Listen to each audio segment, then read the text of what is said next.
Joel Farrell here. We're again mortgage lending for entrepreneurs. We are doing something completely different, never been done before on this channel.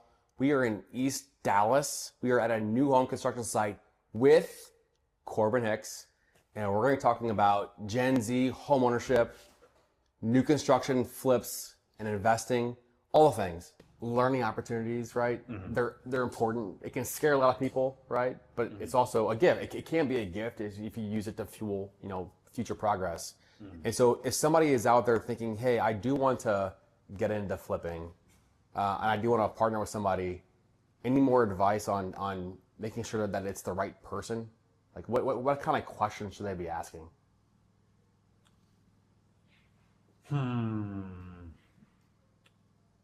I would make sure they're just very open to signing documents in the first place, because from being in this business, I've talked to other people and I've heard other people's experiences with JVing with people. And I think the red flags that pop up as far as having shady JV partners, they pop up very early on when you're trying to do things legit, you're trying to get documents in place. If they're being kind of weird saying, hey, we're boys, or we're both Christians or something, like they're using things to make it seem like, hey, like we're cool, we don't need that. That's something to look out for. And then, of course, it'd be great to partner with somebody who has more experience than you. And I would say at the end of the day, if you learn anything from my mistake, it's even if you're leaning on someone with more experience, put in work yourself, make sure you are involved in the process A to Z, still put in effort to negotiate on the bid from GCs. If you're using a GC, and run comps your own. Don't just rely. If you find somebody, you're like, oh, this guy has done a bunch of flips, don't just rely on that, because oftentimes if somebody's done a bunch of flips and they're using you to JV with to get some capital, maybe they even take a little bit of a step back and deem it as not as important as their flips where they have all of their money in it. So at the end of the day, I think no matter which way you look at it, you need to be more involved than you think if you're doing a JV. Like, you need to treat it like you're the only one in it. Okay. I mean, collaborate, but do a lot of your own due diligence still. Yeah, that makes a lot of sense. Now, that third one? Let's dig into that one real quick. Third one was like my favorite by far. It was a wholesale play in Alvarado, Texas. And I got a call from my buddy, the same buddy that I JV'd with, because I still buy deals with him. I still love the guy to death. I mean, I'm not here to blame anybody. Like I said, I got what I deserved on that one. But he gave me a heads up that this deal was coming through his company, because he works for a wholesale company. And it was a wholesale play. So the property was built in 2014, super clean. I went out and checked it out. I bought it unseen, and then I went out and checked it out. And it really only needed a roof, and then just to clean out the junk, maybe replace the carpet and the flooring, maybe change a couple of fixtures, and then do a deep clean and then list it. I mean, it's truly all it needed. And so that one was like a 177 purchase price. ARV, this was what was super cool too, and why I knew it was such a good deal. The house itself was an actual home, and it was siding, but all the comps in the area were mobile homes, and they're all sitting on an acre. And so even the mobile homes were getting 245, 255. And I bought it for 177, and it was very clean. So because it was a house itself, the ARV was kind of like a blurred range because it's a home and not a mobile home.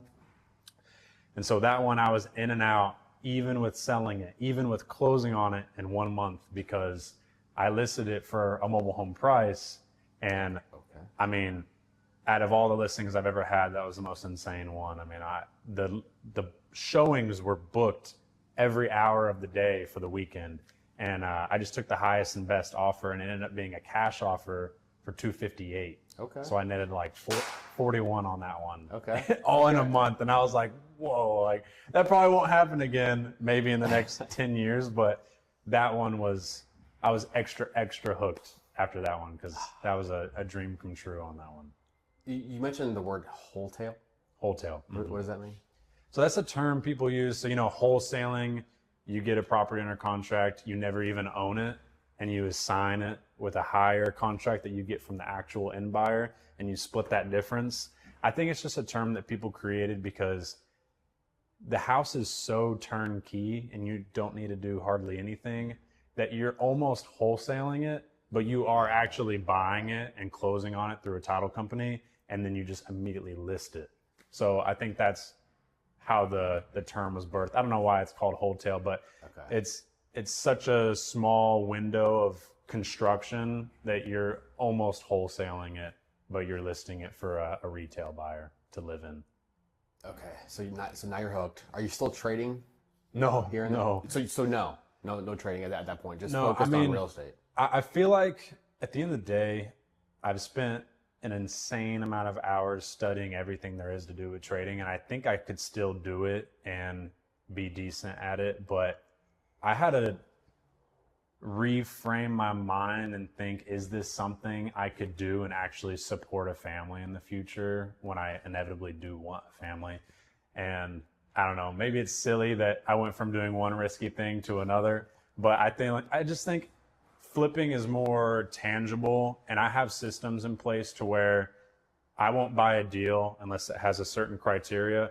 And if I find a deal that meets that, I think it's, at the end of the day, it's a risk and I might lose money on some deals, but I think with the criteria I have in place now, it's a lot less risky, and I would much rather have my money involved in this than being in and out of candlesticks. I know. I've done trading in the past, so made some money, lost some money.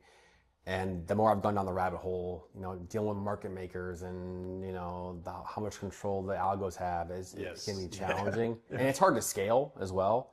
And the one thing about real estate is you can't panic sell in real estate. You can panic sell a stock. You can panic refi and make it a rental. I mean, but that's true. That's not that bad. In the grand scheme of things, that's still kind of a win. So, people always say you make your money when you buy on the purchase side of things.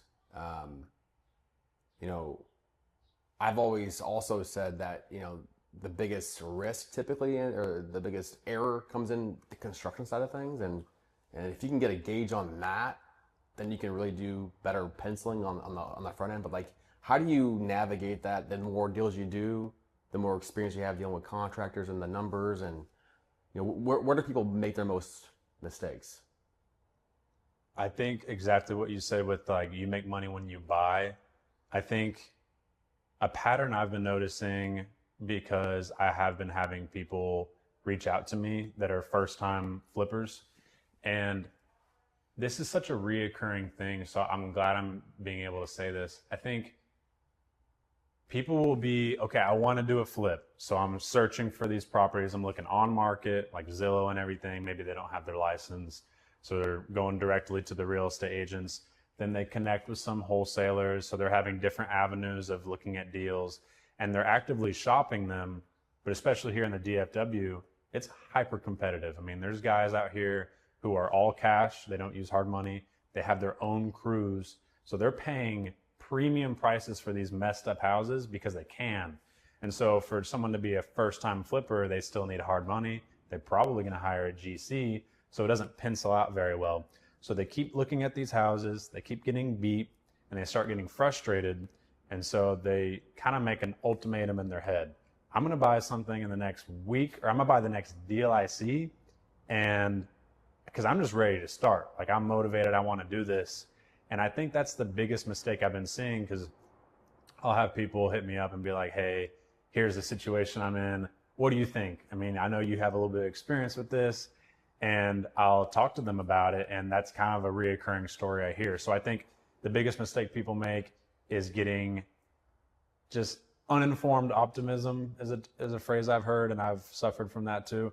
But I think just getting too eager to buy a deal and get skin in the game, because I mean, it's a beautiful thing. I mean, you want to do business, and that's amazing. But I think in the buy is the biggest mistake. Like when I lost the $6,000, I didn't really even look at my numbers that much in the buy. I think messing with contractors surely is a big thing, and that's something that I still need to work on myself. I think the way I look at deals and the way I structure my purchase price, allocating for expenses in my ARV, I think that I'm starting to get very good at. And I think where I still have a lot of room for improvement is with the contractor side of things. So I think that's my next thing. But I think at the end of the day, if you buy a bad deal, you can't work your way out of it, no matter how good of contractors, how cheap they are, how good they work. At the end of the day, if you paid too much, you paid too much.